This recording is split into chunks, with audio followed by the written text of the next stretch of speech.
None at all. I will tell you the real facts.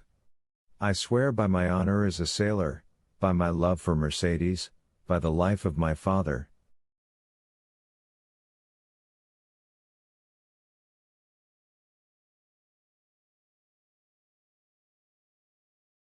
Speak, monsieur, said Villefort.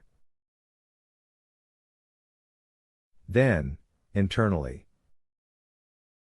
if Renée could see me, I hope she would be satisfied, and would no longer call me a decapitator.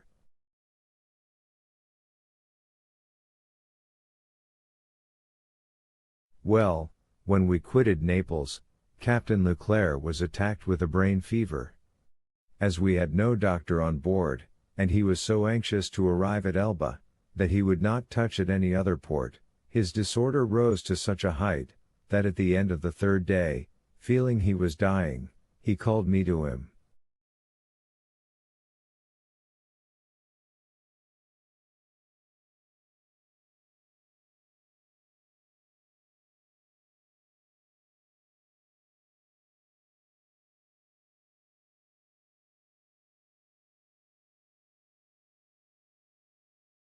My dear Dantes, said he, swear to perform what I am going to tell you, for it is a matter of the deepest importance.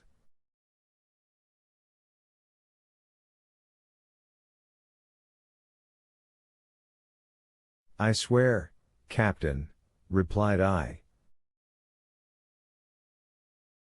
Well, as after my death the command devolves on you as mate, assume the command, and bear up for the island of Elba, disembark at Porto Ferraio, ask for the Grand Marshal, give him this letter, perhaps they will give you another letter, and charge you with a commission.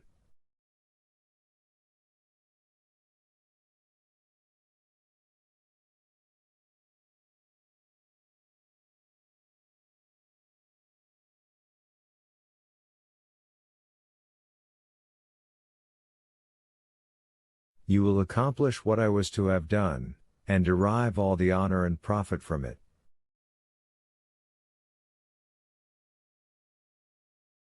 I will do it, Captain, but perhaps I shall not be admitted to the Grand Marshal's presence as easily as you expect.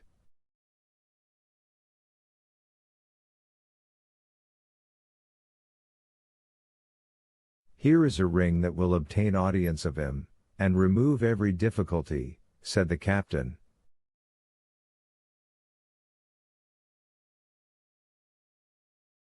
At these words he gave me a ring. It was time, 2 hours after he was delirious, the next day he died.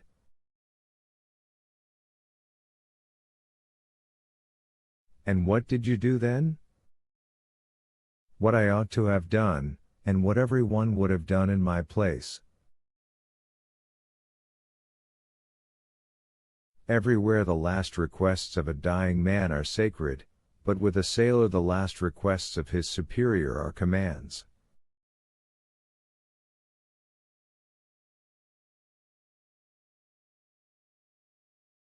I sailed for the island of Elba, where I arrived the next day. I ordered everybody to remain on board, and went on shore alone.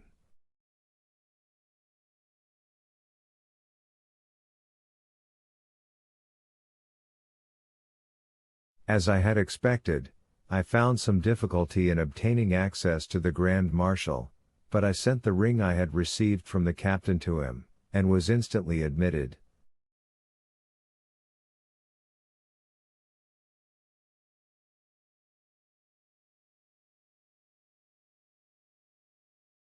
He questioned me concerning Captain Leclerc's death, and, as the latter had told me, gave me a letter to carry on to a person in Paris.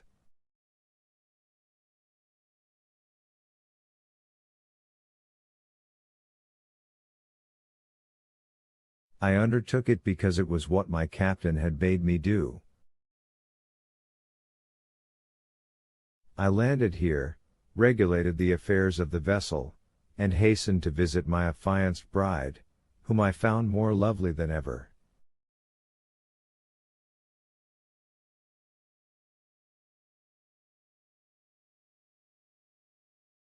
Thanks to M. Morel, all the forms were got over. In a word, I was, as I told you, at my marriage feast, and I should have been married in an hour, and tomorrow I intended to start for Paris, had I not been arrested on this charge which you as well as I now see to be unjust.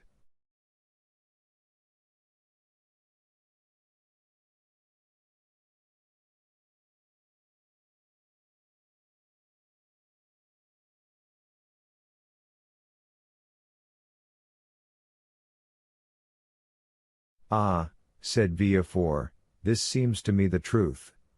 If you have been culpable, it was imprudence, and this imprudence was in obedience to the orders of your captain.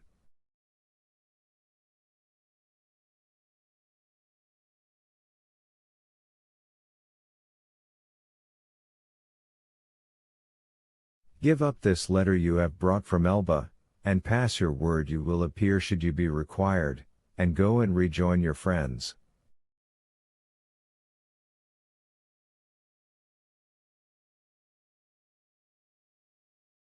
I am free, then, sir, cried Dantes joyfully.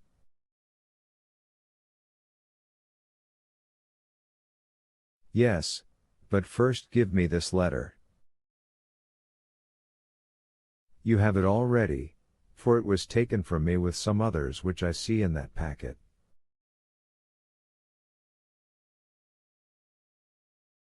Stop a moment, said the deputy, as Dantes took his hat and gloves.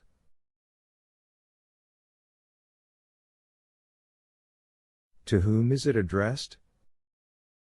To Monsieur Noirtier, Rue Coq Heron, Paris. Had a thunderbolt fallen into the room, Villefort could not have been more stupefied. He sank into his seat, and hastily turning over the packet, drew forth the fatal letter, at which he glanced with an expression of terror.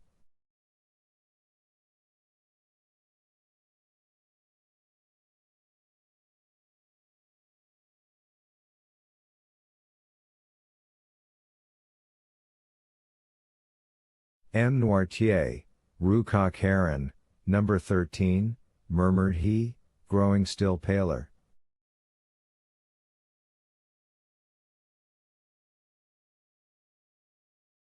Yes, said Dantes, do you know him? No, replied Villefort, a faithful servant of the king does not know conspirators.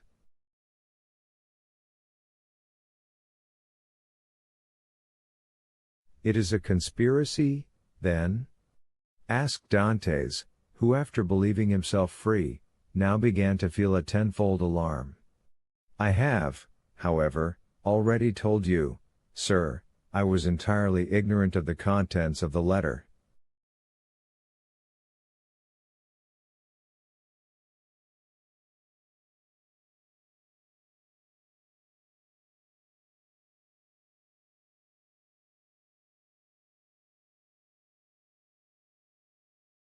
Yes, but you knew the name of the person to whom it was addressed, said Villefort.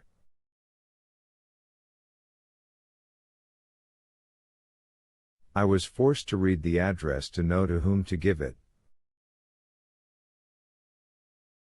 Have you shown this letter to anyone? Asked Villefort, becoming still more pale.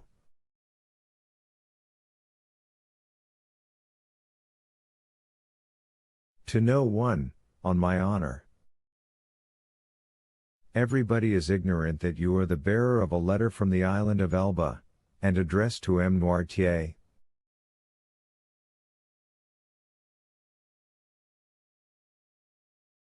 Everybody, except the person who gave it to me. And that was too much, far too much, murmured Villefort. Villefort's brow darkened more and more. His white lips and clenched teeth filled Dantes with apprehension.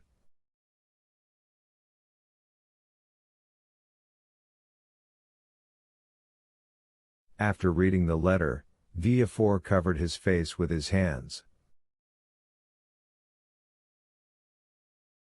"Oh," said Dantes timidly, "what is the matter?" Villefort made no answer, but raised his head at the expiration of a few seconds, and again perused the letter.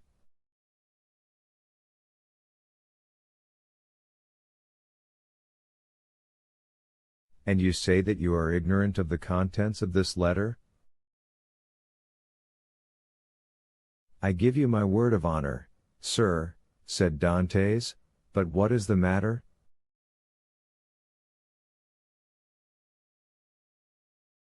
"You are ill? Shall I ring for assistance? Shall I call?"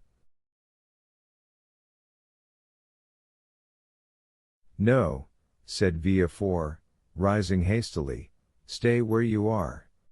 It is for me to give orders here, and not you."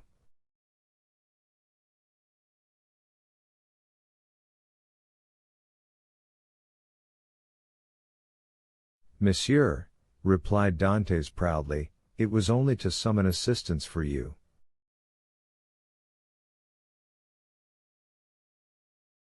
"I want none, it was a temporary indisposition." "Attend to yourself, answer me." Dantes waited, expecting a question, but in vain. Villefort fell back on his chair, passed his hand over his brow, moist with perspiration, and, for the third time, read the letter.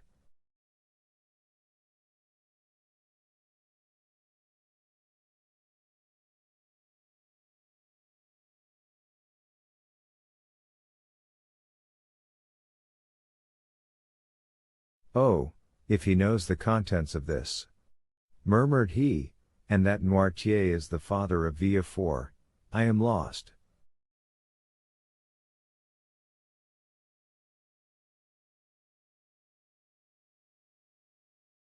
And he fixed his eyes upon Edmond as if he would have penetrated his thoughts. "Oh, it is impossible to doubt it," cried he, suddenly. "In heaven's name," cried the unhappy young man, "if you doubt me, question me, I will answer you."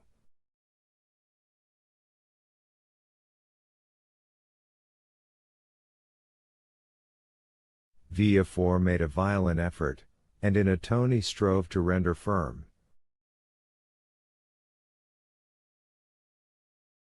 "Sir," said he, "I am no longer able, as I had hoped, to restore you immediately to liberty. Before doing so, I must consult the trial justice. What my own feeling is you already know.